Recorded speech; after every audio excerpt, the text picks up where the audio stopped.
Yo, today, acting attorney James McHenry terminated the employment of a number of DOJ officials who played a significant role in prosecuting Donald J. Trump. One of them, the main one, Jack Smith.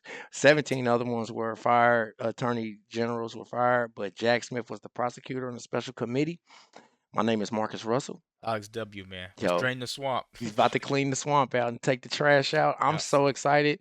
Let's get right to it. Make sure you check out his page in the description. Hit that like and subscribe button. We need 100,000 subscribers. get right to it. Let's do it. Barbara York joins us now. Barbara, good morning to you. I want to read a line from Politico that kind of, well, you can tell us how you interpret this. Here's the headline.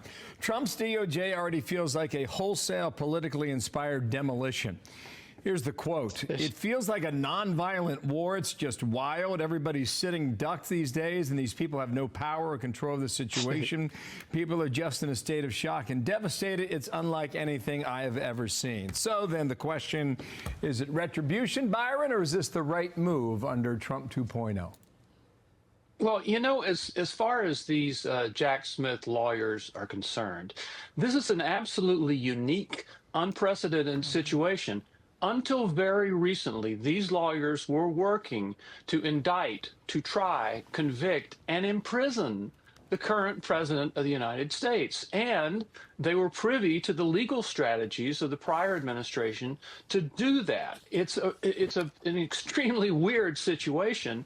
And it seems really kind of a prudent idea that they should actually leave, given what has gone on. Now, David Spunt just suggested that there's going to be this civil service fight, and they're going to treat these lawyers as if they were just working in the environmental division or something like that. But this is an extremely unique situation of people who are attempting to imprison the current president of the United States. Yeah, Byron, absolutely. It seems like the unique nature of the work that they were doing, which, as you say, is totally unprecedented, puts them in a difficult situation. It also, I think, sheds light on how much focus and how much time and how much energy the entire department was putting into these cases. Especially when you look at the fact that Christopher Wray, when he testified, said that China was the biggest threat. You look at the terrorists who have come in across. They spent so much money.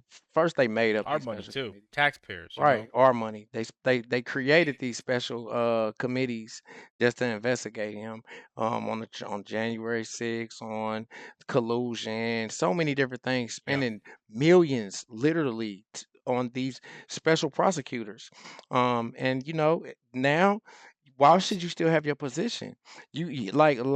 Like Alex said, his position was given to him by Merrick Garland. yeah, Merrick Garland. Without the Senate's approval. He just was elected the prosecutor for this special committee. It was called the Fairness Committee. So it's kind of like DOGE. Backwards too to call it fairness. Yes, it's definitely unfair. Yeah.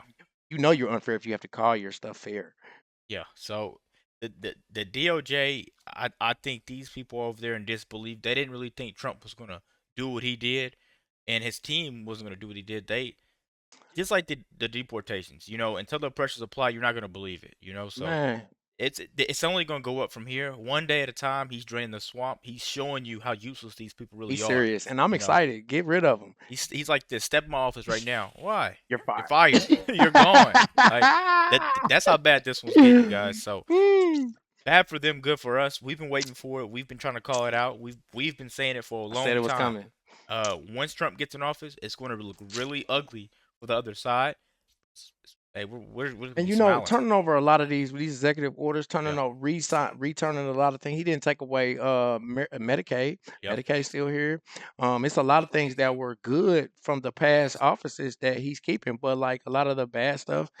And we're all eventually like, even now, because I investigated affirmative actions and going by merit, Yep. and so now affirmative actions was the reason you had to write your gender or your race in that job application Yep. when race or gender should not matter. He told you guys he's only going to recognize two genders, which is Male and female. It's like the only what two it that is. they So are.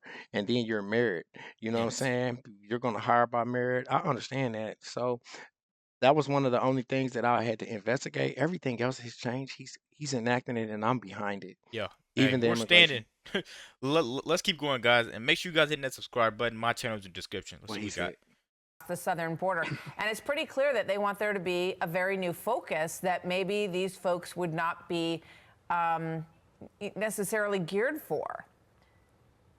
Well, obviously, the outgoing Biden Justice Department recognized that the fact that Donald Trump was elected president of the United States put an end to their investigation. But you're right, it was a very, very big deal. As a matter of fact, there was no bigger deal than what was going on. And if you go back and look at what Jack Smith, who himself has quit, and these lawyers were doing, is they were absolutely racing to try to put Donald Trump on trial before the election. They would never admit that they were doing it to try to beat the election deadline because that was against Justice Department rules, but that's what they were doing. So again, this is just such a unique situation. It seems that their position in the Justice Department now is really pretty untenable. So tomorrow at this time, we're going to be knee-deep in hearings.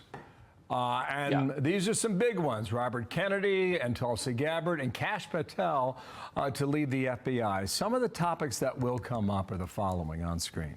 Catholics categorized as potential domestic terrorists, January 6 attendees, pro-life activists, parents at school board meetings, Russia collusion, and the FISA warrants. And the list doesn't end just January 6 attendees. That's crazy.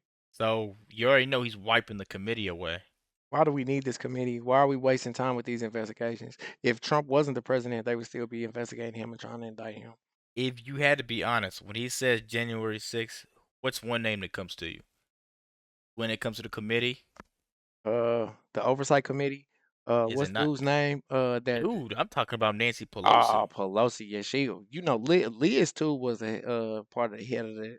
Yep. Yeah. Vice chair. Cheney, yeah. The vice chair in the January 6th. A lot of these people, I've been saying it. We've been saying a lot of these people are losing their jobs because what's about to happen now, man? That's why she was pardoned. Yeah. So they couldn't investigate her because she was definitely it's definitely the preemptives is going to Supreme Court. It's against the Constitution. Yeah, it's too much power for a president to have. I can just give you know what I'm saying? Yeah. I can just pardon you for a future crime. That doesn't even make sense. That sounds like something that a dictator would do. Hey. I'm sorry, YouTube. That's what we think. Let's keep going, man. I hope that doesn't get me in trouble. Yes, they are. What are you listening for? And does Kash Patel get confirmation, Byron? Yeah, I think that of these three very problematic nominations, Patel, Gabbard, and Kennedy Jr., I think Patel has the best chance of them because he's a Republican.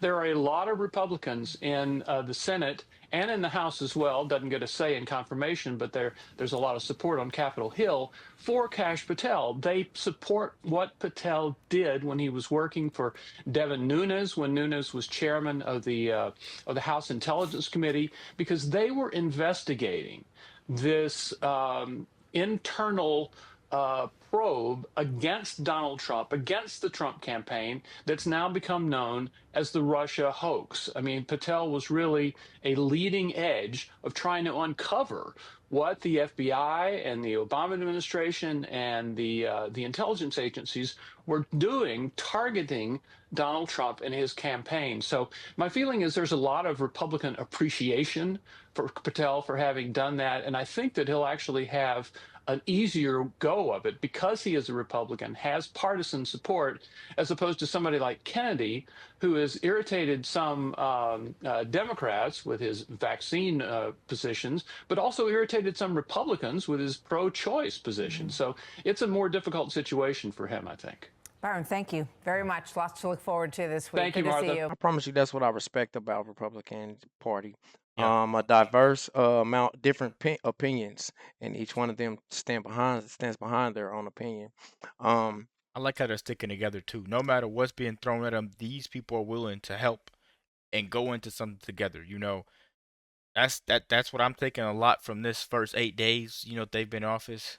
The chains have been taken off of the Iceman, Tom Homan, and he's out of the shadows, putting in work. He's out of the shadows. He's back in the streets. Yeah. I like how they keeping us, how they're being transparent about everything that they're doing. I just seen the briefing about the drones. I don't know whether or not I believe it or not, but like they're so transparent, the day to Yeah. day activities as It's opposed to because this we have a last. president that's willing to show his face and answer some Answer questions. a question. Tell us what's really going on every day. I That's what we've been respect waiting that. on. America, do you think that JFK Jr.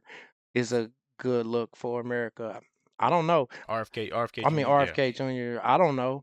I was liking him. I kind of like some of his positions, like on fluoride, even on the V word. I don't want Yeah, we can't. The vaccines. Got on those. to. I, Yeah, wa- I I never want to did see it. what he's gonna uncover on a lot of this stuff. Yeah, they're gonna declassify a lot of stuff, man, and these sections need to come out. The people want to know. Just like you said, just be transparent with the public. Uh, That's the difference. Tell yeah, me what y'all think in the comments, YouTube. yeah. Make sure you hit that like and subscribe button. Check out bro's page in the description. Yo, this the Marcus Russell Show. We out. Peace.